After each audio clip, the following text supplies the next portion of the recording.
name is Harry. I'm from London. Meghan Markle here.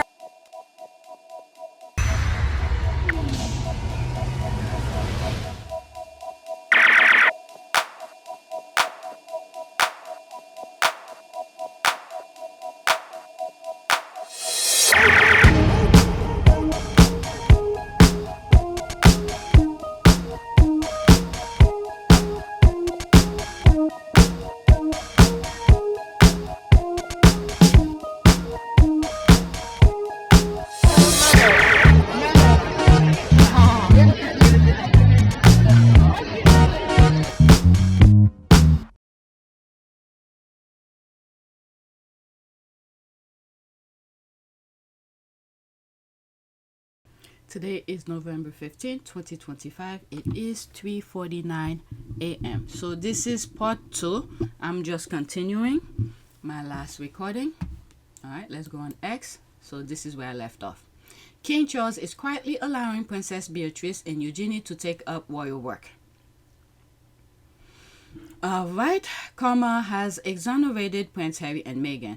Shows that Harry and Meghan were specifically singled out and othered, while others were giving grace, where Harry and Meghan were punished and rebuffed, others were accommodated. No one can explain why, or so they say. There's two comments here. Okay, racism. The explanation is clear for all to see. Harry commits the ultimate sin, bringing mixed race people in the family. They did not even show grace to day-old Lily, a blood royal. They ordered her with the help of the press before she knew her name. Okay, but I thought you couldn't be half in. So half in and half out, interesting. I don't know, it's up to the people in the UK. Because there's Harry doing magnificent work. And he's still helping people in the UK. And these, they just take and take and take and take. While the people are suffering. So half in out was refused for the interracial royal couple, but okay for Andrew's daughter. So if it isn't racism, what is the reason Harry and Meghan were refused the same deal by Harry's father? So they can do the half in. Then do this for Harry and Meghan. Do they get an allowance from Charles for that? Do the taxpayers pay for their travel, accommodation, and security? Let's see, there's one comment under this. Both are married to millionaires. I thought one of them lived in Portugal. There was some stuff that I saw. Let me leave it as that.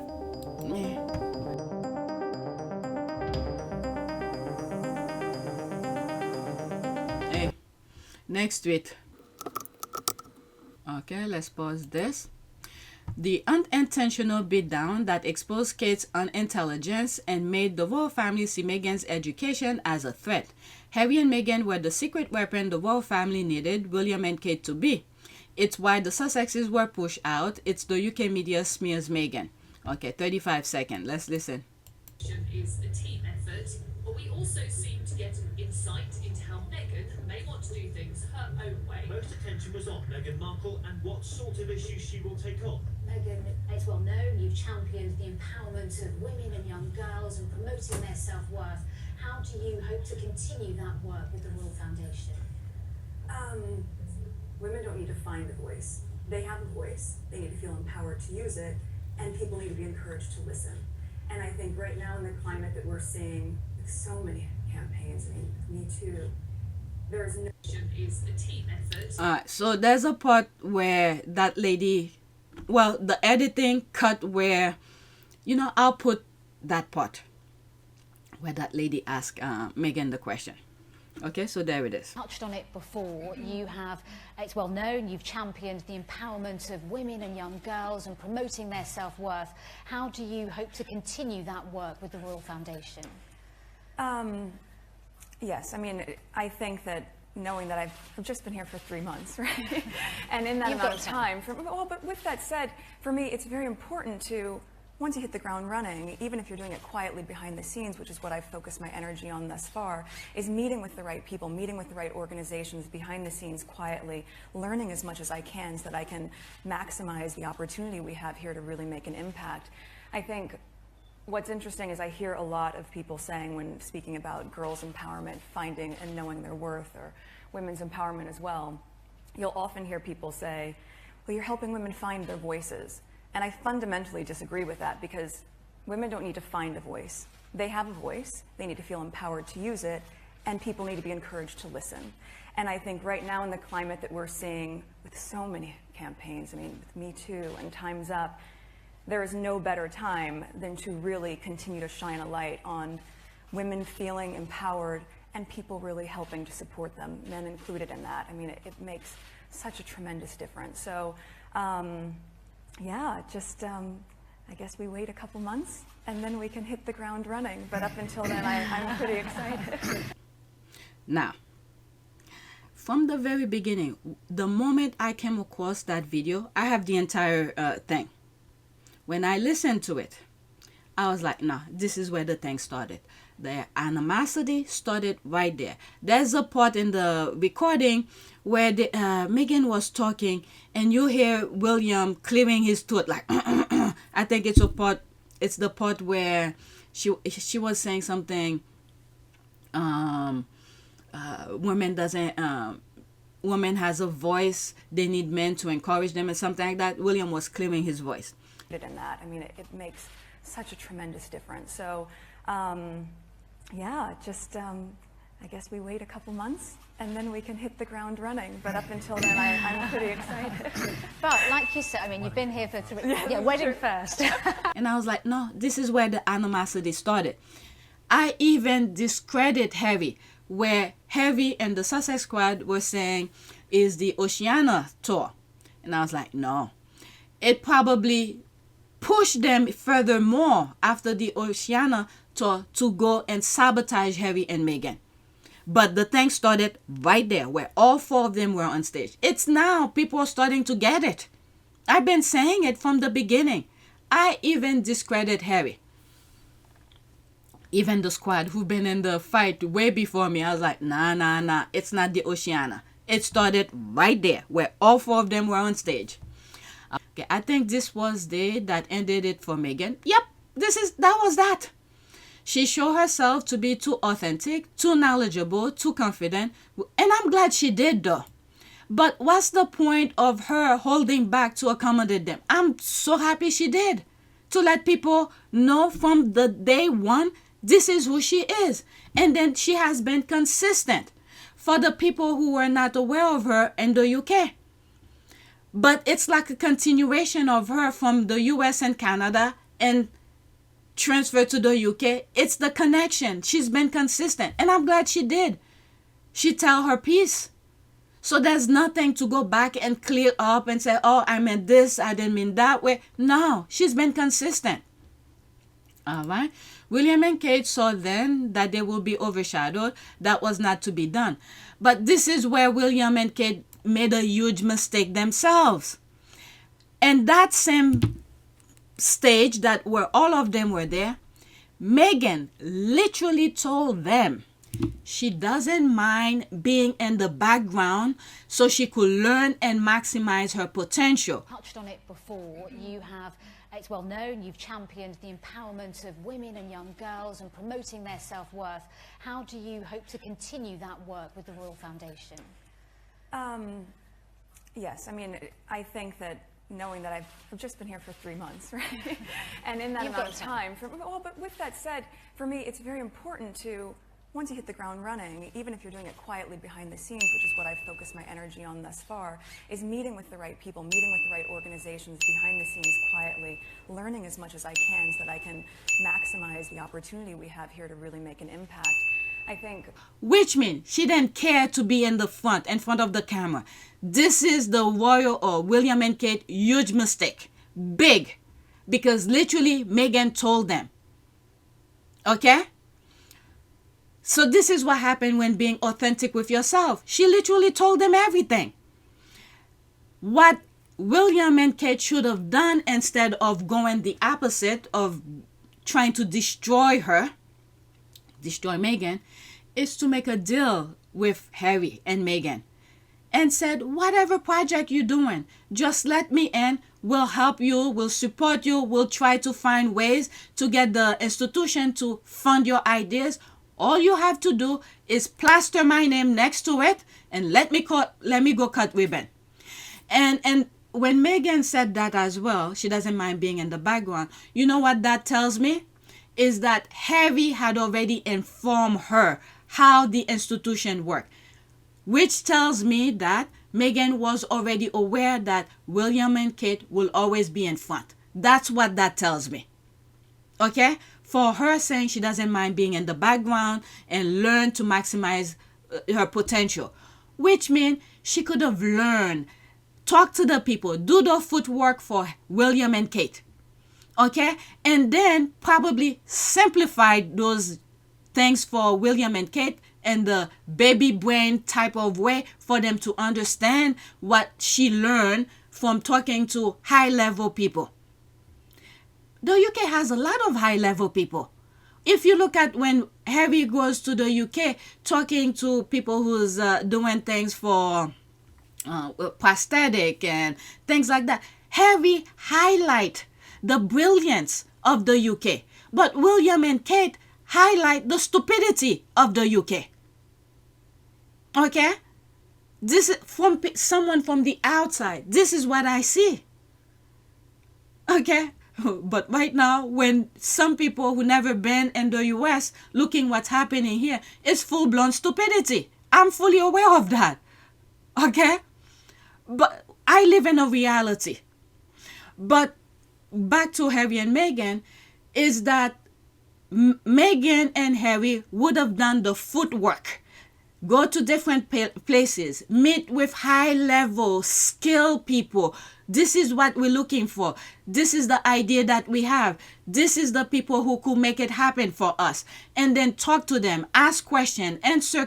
The people will answer them and say this and that. And then Harry and Meghan will report back to William and Kate and simplify it for them to the baby brain that they have for them to understand. And then Harry and Meghan will make a conclusion and say, look, this is what we're going to do. Are you on board or not?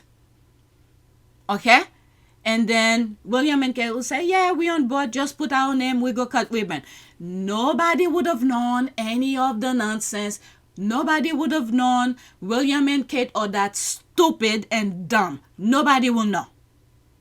But they choose the opposite. They went on the blueprint that William's father and his friend, the best friend that he ever had, he has many friends, so many friends that will make his life intolerable. I think that was his word. I'm saying it because I have the video. I mean, there is no truth in so much of this speculation. And Mrs. Parker Bowles is a great friend of mine. I have a large number of friends. I'm terribly lucky to have so many friends who I think are wonderful and make the whole difference to my life, which would become intolerable otherwise.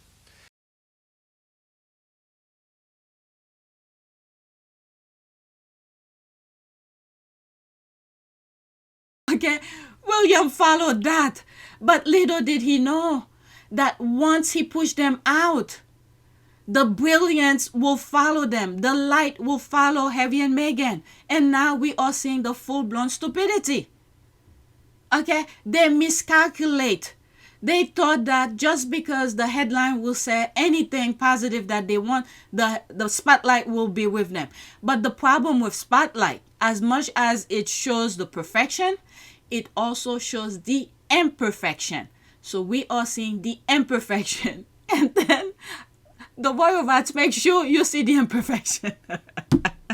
I'm saying that because when he went to Brazil, all we were seeing was all the bad pictures. Some of the squad were saying, what's going on?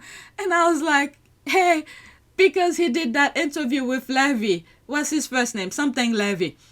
Okay, where he came and meet him on the scooter. Okay? They want to make sure to show the people the stupidity because you didn't take them first. They should have been first. The royal rat should have been first to get that interview, that exclusivity. But you didn't give it to them. So the royal rat said, okay, you want to play that game? Okay, this is what the people going to see when you go to Brazil. But anyway, back to this. Okay, when all four were on stage, a lot I learned a lot from what was said and what was not said. And I said this was where everything started. I even discredit Harry and the squad who's been at the fight for the beginning. And I was like, nope, this is where it started. All right, so let's move on. Meghan is Princess Diana 2.0. Oh, Carmela, don't say that too loud. You'll give the Derangers a collective stroke, but the similarities and the royal family reaction to both are obvious. Derangers beware. They had to push her out because she'll make them look and sound stupid all the time. Look at it. She's minding her own business. They're showing their own stupidity. Meghan doesn't have to do anything. Harry doesn't have to do anything to them. The left behinders. They're doing it on their own. Their own gravity is showing. Alright, the Sussexes did not get pushed out. It was their intention to quit. Oh, please. And the Queen gave them an entire year to decide. Yeah, on there. But they still intend to be in America. Let me pause. Alright, so this is what I wrote here. Meghan and Harry both said in the Oprah interview they wanted to stay. William and Kate wanted them out. William and Charles wanted them out. Let's put the arrow down here. Okay. Will made sure that it was written down here again. I might make sure. Do I have the right? Where's the thing? Okay. -3. So let's take one out. Take this. Take this. Do I have enough? Okay. All right. So this is here. Meghan and Harry both said in the Oprah interview they wanted to stay. Here's the video for that. So in conclusion, if you'd had the support, you'd still be there? Without question. Yeah. I'm sad that what's happened has happened, but I know and I'm comfortable knowing that we did everything that we could to make it work, and we did everything on the exit process the way that it should have been with done. as much respect. With as much and, respect. Oh my God, we just did everything we could to protect them. Will and King Charles III wanted them out. Pointing down here, this is what it says here. Prince William's aide played key role in Harry and Meghan's royal exit. Simon Case, who was William's private secretary at the time, drafted a paper setting out the steps for the Sussexes to quit royal duties. I put the quit in green, underline. Will made sure that it was written, pointing down here, for Harry to be out. That was said in court, by the way, and Harry said it in his book. The one-year review was cut short by the royal family. They didn't even let them finish it. They pulled his security. Let me see if I could find something here. Let me read it one more time. Meghan and Harry both said in the Oprah interview they wanted to stay. Will and King Charles III wanted them out. At that time, it was Charles. Okay? It wasn't King. Let's see. Okay, Will and Charles wanted them out. Let's remove Charles. Let's just say William because it was him who was screaming and stuff. Meghan, Harry both said in the Oprah interview they wanted to stay. Will wanted them out. Will made sure that it was in writing for Harry to be out. That was said in court, by the way, and Harry said it in his book. The one-year review was cut short by the royal family. They didn't even let them finish the one. They didn't even let them finish. They pulled his security. All right, let's leave that. Okay, Meghan had no intention to be American at all. She is American. What? And you're a mind reader? That was not the intention. Okay, whatever. But all right. So where was I? I went in there. Pause this. They just can't level up. They're not capable, so they chose to harass them instead. Losers. There's the laugh here. Laugh. I think they meant lack of intelligence. Unintelligence isn't a word. Why your clip didn't show Kate speaking at all. Duchess, we can definitely give you credit for coming up with the idea to work together on the campaign around mental health. How did that come about and why was that important for you? It's very generous of you to say it was an idea, but actually it was going back right to the beginning when we were looking at the different ways in which we could all work with the foundation. And I suppose I'd learnt through sort of meeting some of my patronages There were sort of all these underlying causes across so many different sectors. Mental health just kept on flagging up every time, whether it's with addiction or school support, and with vulnerable young children. So it's something that I felt very passionate about. It's obviously such a huge topic. It wasn't as big as I actually thought it was, but it was something that I think all three of us at the time felt that we really could make a far bigger impact together on, rather than just one of us acting alone on it. And how much of a difference did it make, the three of you, behind that call to action? Well, I've always felt really strongly in sort of putting ideas together. Sort of, we all had very different areas that we were working with. Sort of Harry with doing a lot with knife crime, winning with a lot with homelessness, and for me with sort of addiction and things. And I just think being able to sort of come together to find some sort of common ground, and be able to sort of draw ideas together and find a way forward, I think was really exciting. Meghan, you are new to the foundation, but you have lots of experience working with charities, especially grassroots organisations. It would be interesting to find out, first of all, your impressions of the Royal Foundation so far and what you're hoping to do. Don't be too critical. Yeah, no, of course. Well, obviously it's incredibly exciting, and yes, I think for me it's been a very long time working on cause-driven work, specifically with women and girls' rights, but And Duchess, what are you most excited about when it comes to the future of your work with the foundation? There's sort of lots that I think I'm hugely excited about with the foundation, from the foundation's perspective. They mentioning before about working together. You know, I look at William as well, looking at the sort of long-term prospect. As you know, imagine if we were able to do sort of the Heads Together campaign with another generation of members of the royal family. I think that's so exciting to think that with so many more of us working on the same cause or similar causes, we could make a real impact. I also, for me personally, I'm really interested in keeping going with this sort of the mental health element, and really focusing on sort of the early years, early intervention, looking at how early can we go back really to support the next generation to help break the cycle, and looking at how to support parents and families, bring up the next generation of sort of mentally sort of happy and well children, but also helping them have the tools as well to cope with the challenges of modern day family and parenthood. And how does your own personal experience feed into that? Because I know those issues that you mentioned, early intervention, coping with parenthood, supporting the next generation of mothers, are issues that are very close to your heart. Absolutely, and I've learned a huge amount from firstly the patronages that I've worked with, but also some of the amazing experts that I've met along the way.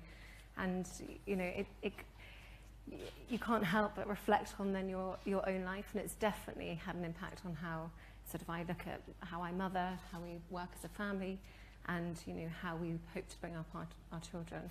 And I've learned so much, and I just, you know, if some of this knowledge and some of the facts and figures that I've learned along the way could be passed on to the general public, I think in an awareness campaign or something like that, I think would be hugely beneficial to all mothers and parents out there.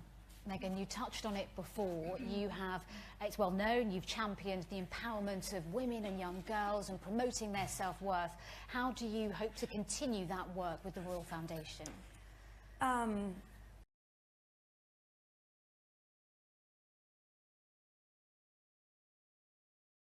And I have to ask you, all the work you do together is great, but working together as family, do you ever have disagreements about things? Oh, yes. It seems to me, does this create something very, very unique to you and your brother and sister-in-law, in that you can get these people to come together and talk to each other? Because working together is hard. Yeah, well, it's hard working together as a family. It's hard working together. And it's hard working together when you are scrapping for the same money within the same sector. Healthy disagreement. Okay, the last thing you disagreed on, how do you resolve it? I can't remember, they come so thick and fast. but is it resolved? We don't know. Oh, we don't know. Exactly, how does that prove she's unintelligent? Also, good public speakers don't start their response with it's one of the first. We are on social media. People sometimes don't even write the word. They will, like for instance, when I run out of character, If I want to write the word to, T-O or T-O-O, I'll put the number 2. All right, so this is the narcissist left and won't be welcome back.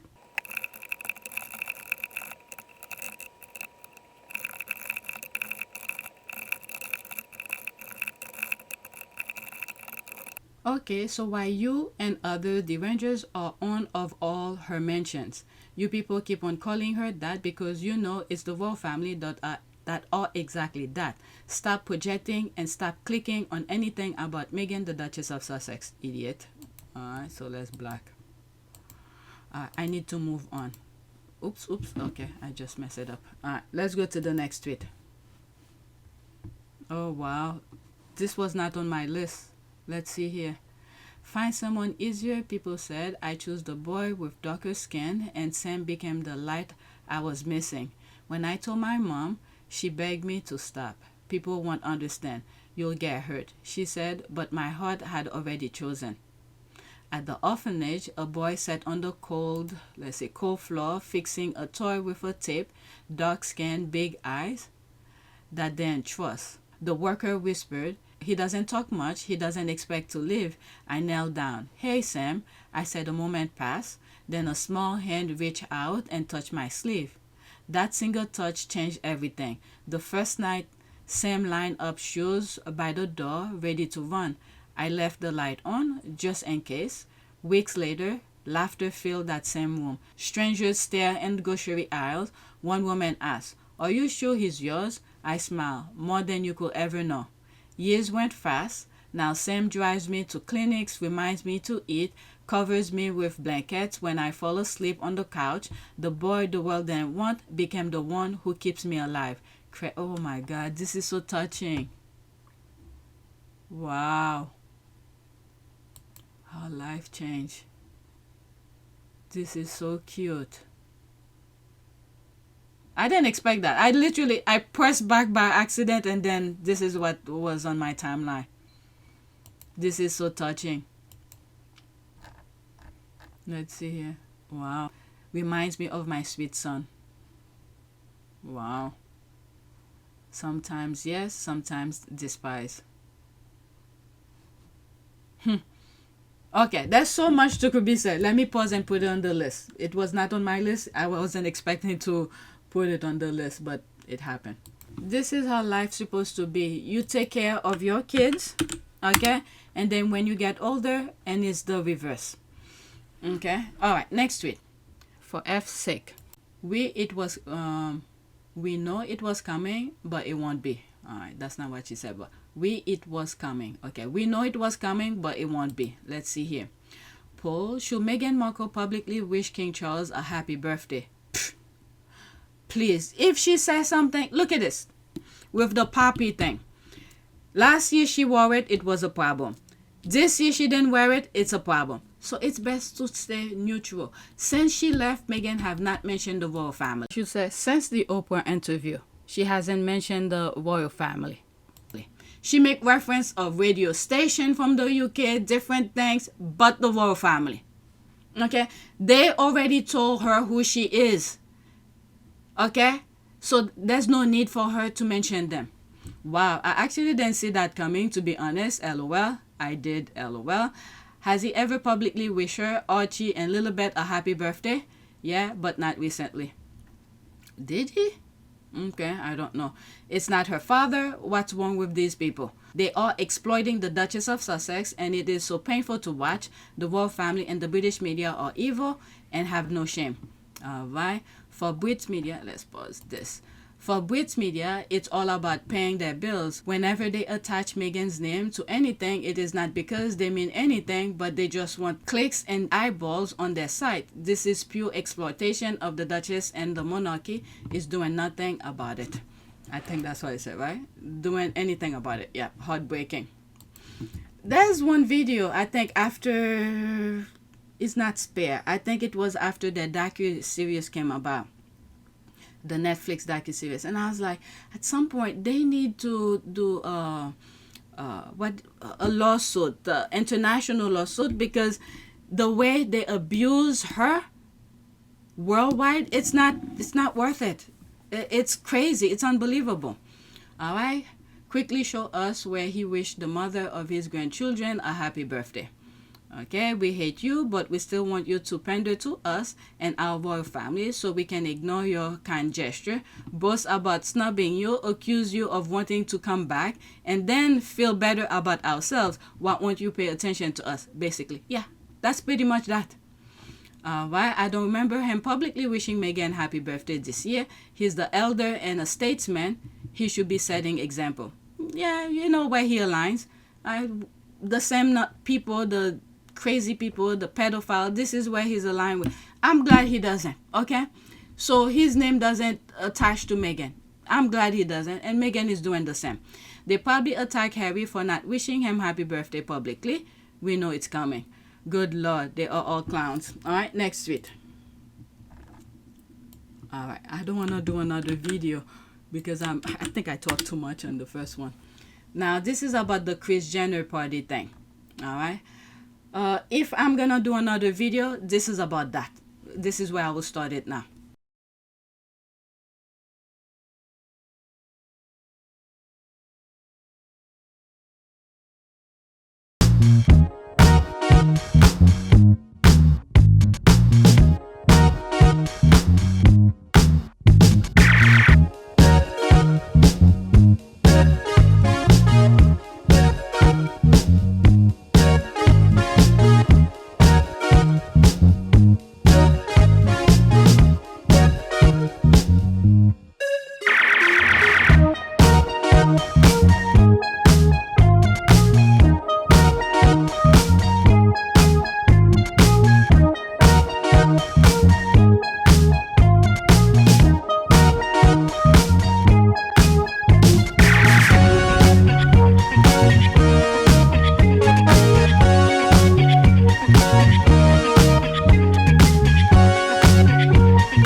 It is a great privilege to be with all of you today.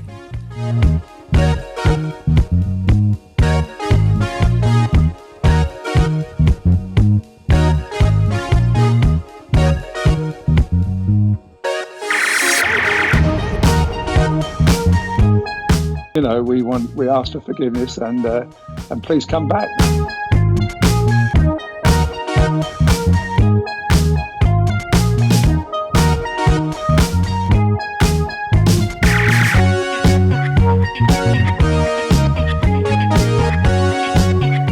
As you saw me find the love and happiness that I'd hoped for all my life.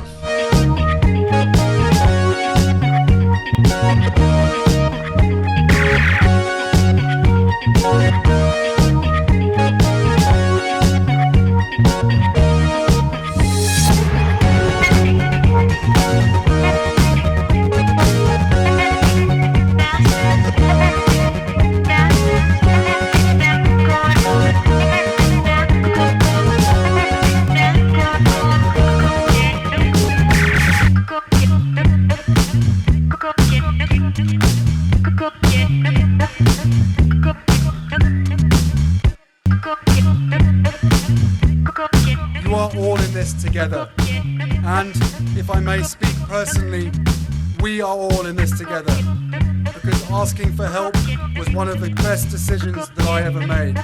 You will be continually amazed how life changes for the better.